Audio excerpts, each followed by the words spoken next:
Olá!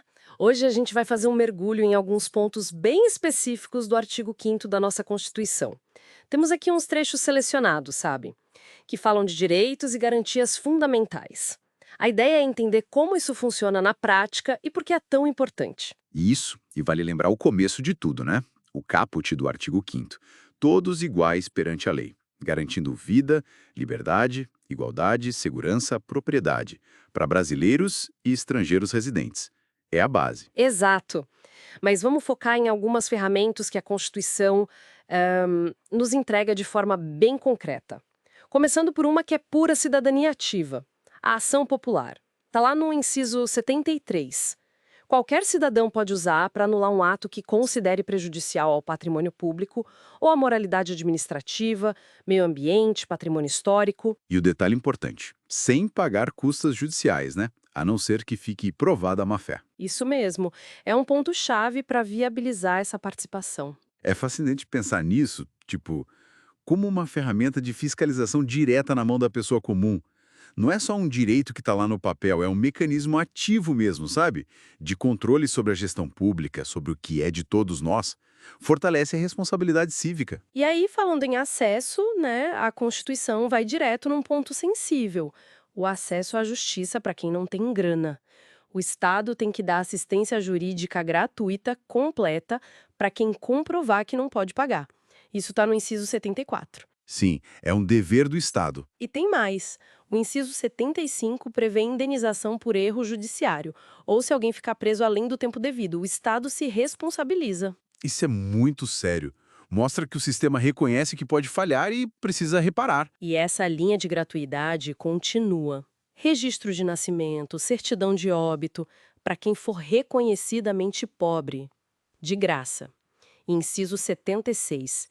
E ações como o habeas corpus para proteger a liberdade e habeas data para acessar ou corrigir dados. Sempre gratuitas. Isso o inciso 77 garante. Olha, se a gente junta tudo isso, fica claro, né? Há uma preocupação forte em derrubar as barreiras econômicas. A ideia é que a falta de dinheiro não pode impedir o acesso a direitos básicos, a cidadania plena ou mesmo a reparação por um erro estatal. É o Estado atuando para nivelar um pouco as coisas, né? Exatamente. Para que a vulnerabilidade financeira não signifique ausência de direitos. Mudando um pouco, mas ainda dentro das garantias, o inciso 78 fala da duração razoável do processo, seja judicial ou administrativo. Ninguém merece esperar uma eternidade por uma decisão, certo? Isso afeta a própria efetividade do direito. Com certeza, justiça tardia não é justiça, né? É um desafio enorme garantir essa celeridade na prática, mas está lá como um direito. E um bem recente, incluído depois o inciso 79, proteção de dados pessoais, inclusive nos meios digitais. Super atual. Importantíssimo. A Constituição tentando acompanhar a era digital, né? Proteger nossa privacidade, nossos dados. Mas, de novo, colocar isso em prática, garantir essa proteção efetivamente, é o trabalho contínuo. E para dar ainda mais força para tudo isso, vem os parágrafos do artigo 5º. O parágrafo primeiro diz aplicação imediata. Isso. Essas normas não são só promessas para o futuro, elas têm que valer já. O segundo parágrafo fala que essa lista de direitos não exclui outros, né? Derivados de princípios ou de tratados internacionais. Exato, é uma abertura importante. E o parágrafo terceiro é fundamental.